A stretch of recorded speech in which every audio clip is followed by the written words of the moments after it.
नई कहानी देखने के लिए चैनल को सब्सक्राइब करें और बेल आइकन दबाना ना भूलें। कल्पना अपनी बेटी माया की शादी के लिए काफी समय से पैसे जोड़ रही थी, क्योंकि एक गरीब की बेटी की शादी बिना दान दहेज के नहीं होती। कुछ समय बाद एक साजन नाम के लड़के का रिश्ता माया के लिए आता है।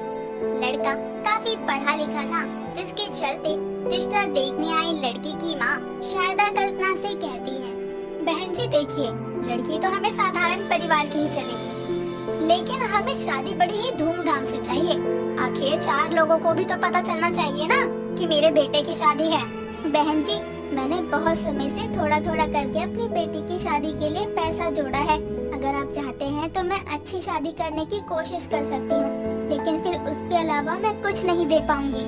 जी, हमें भी बस महंगी शादी चाहिए और कुछ नहीं। जिंदगी में शादी बार बार थोड़ी ना होती है, और मैं चाहती हूँ बस मेरे बेटे की शादी अच्छी हो, बाकी हमें आपसे कुछ नहीं चाहिए।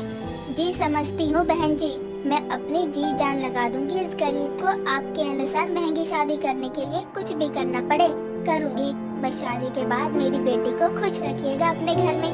देखिए, मैं भी एक गरीब घर से आई थी, इसलिए आप चिंता मत करिए।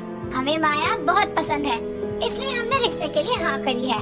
चलिए, अब मैं अपने पंडित जी से शादी की तारीख निकलवा कर आपको बताती हूँ। शारदा इतना बोलकर वहाँ से चली जाती है, जिसके बाद माया अपनी माँ से कहती है, माँ अपने हाथ क्यों कर दी? कैसे करोगी इतनी महंगी शादी? आप अकेली हो जिसने मुझे बचपन से अब तक पाल पोस के बड़ा किया है, खुद ही काम किया, और अब इतनी महंगी शादी कैसे होगी माँ? बेटा रिश्ता अच्छा था, उन्होंने कौन सा हमसे दहेज मांगा। अब अच्छी शादी का सपना तो हर माँ बाप का होता है। तूने भी तो कितने ख्वाब देखे होंगे ना अपनी शादी के लिए, ऐसे ही सबके सपने होते हैं, इसलिए तो चिंता मत कर। तेरी ये माँ तेरे सपने भी पूरे करेगी और उनके हिसाब से महंगी शादी भी करेगी।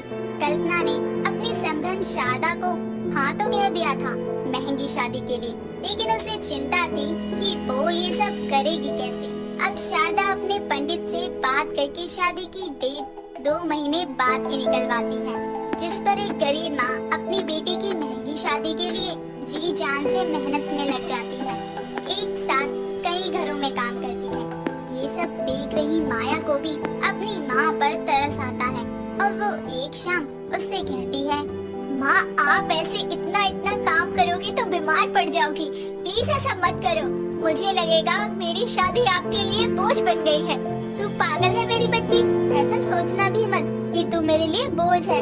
अरे बेटा, मैं चाहती हूँ कि तेरी शादी के समय मैं किसी भी चिंता में ना रहूँ पैसों की वजह से, और तुझे तो पता ही है गरीबों को कोई भी कर्जा नहीं देता, इसलिए पहले ही सारा पैसा जमा होगा तो ज्यादा चिंता नहीं होगी। माँ तो मैं भी तो आपकी मदद करूँगी, आप अकेले नहीं करोगी ये सब। मैं कोई जॉब तो नहीं कर सकती, 2 महीने के लिए तो आपके साथ ही लग जाती हूँ। नहीं मेरी बच्ची, तू ये काम नहीं करेगी। तुझे कुछ करना है तो ऐसा कर, अपने यहाँ जो सिलाई सेंटर है ना, वहाँ जाकर सिलाई सीख ले। शादी के समय कई सूट सिलने पड़ेंगे, कम से कम दूसरों को देने वाले सिलाई का खर्चा तो बचेगा। ठीक है माँ। माया अपनी माँ की बात मानकर अगले दिन से ही सिलाई सीखने जाने लगती है। तो वही इस बात का पता जब साजन को लगता है तो वो अपनी माँ से कहता है, माँ, माया की माँ और वो बहुत मेहनत कर रहे हैं हमारी बताई शादी के इंतजाम करने के लिए। ऐसे अच्छा नहीं लग रहा एक गरीब माँ से महंगी शादी की डिमांड करना।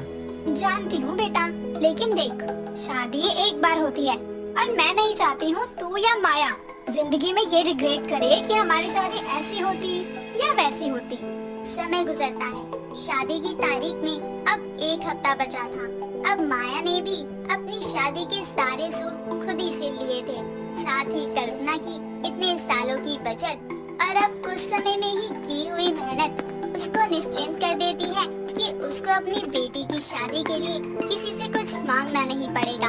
अब कल्पना सारे काम छोड़कर अपनी बेटी की शादी की रस्में शुरू करवाती है।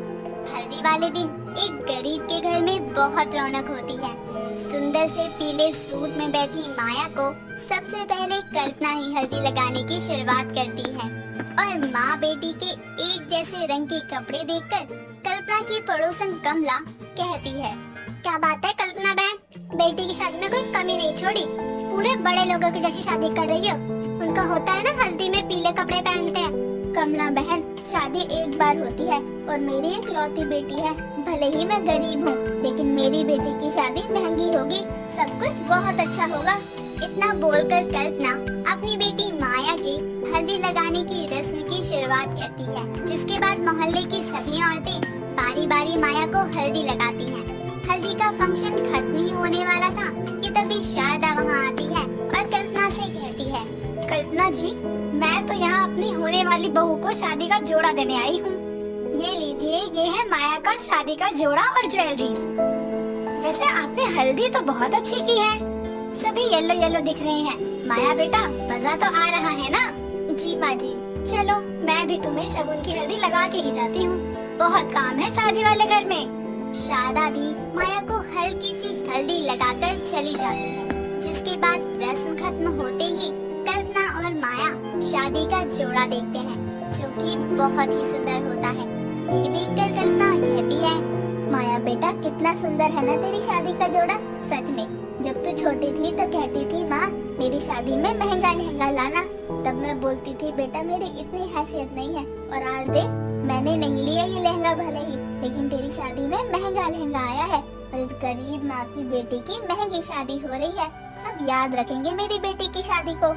हाँ माँ, मुझे बहुत अच्छा लग रहा है। मुझे कभी लगा ही नहीं था कि मेरी शादी इतनी धूमधाम से होगी। एक गरीब लड़की क्या ही सोचती है कि उसकी शादी बस साधारण से तरीके से निकल जाएगी बिना किसी परेशानी के, लेकिन मेरी शादी सच में मेरे सपनों जैसी हुई है। थैंक यू माँ, आपने बहुत किया है मेरे लिए। माया की इस बात पर कल्पना उसे गले लगा लेती है, जिसके बाद वो दोनों माँ बेटी अब अगले दिन की रस्म की तैयारियों में लग जाती हैं। अगले दिन मेहंदी के फंक्शन में कल्पना अपनी बेटी के लिए एक बहुत ही अच्छे मेहंदी आर्टिस्ट को बुलाती है। सभी मेहंदी में आई औरतें माया की मेहंदी देखकर हैरान हो जाती हैं कि एक गरीब की बेटी की इतनी महंगी शादी हो रही है। मेहंदी का दिन भी नाच गाने के साथ निकल जाता है। शादी वाला दिन आता है।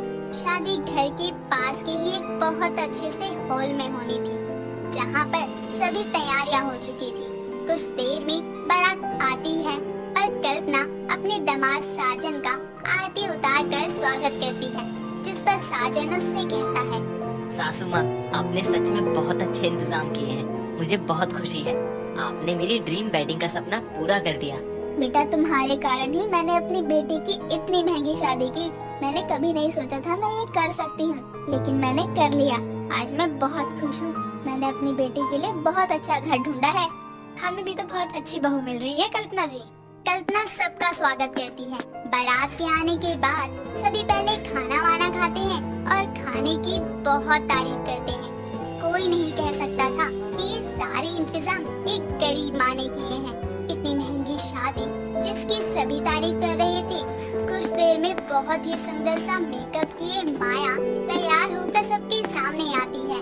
उसको देखकर सभी के होश उड़ जाते हैं। शारदा अपनी बहू को दुल्हन के जोड़े में देखकर कहती है, नजर न लग जाए, बहुत सुंदर लग रही हो बहू।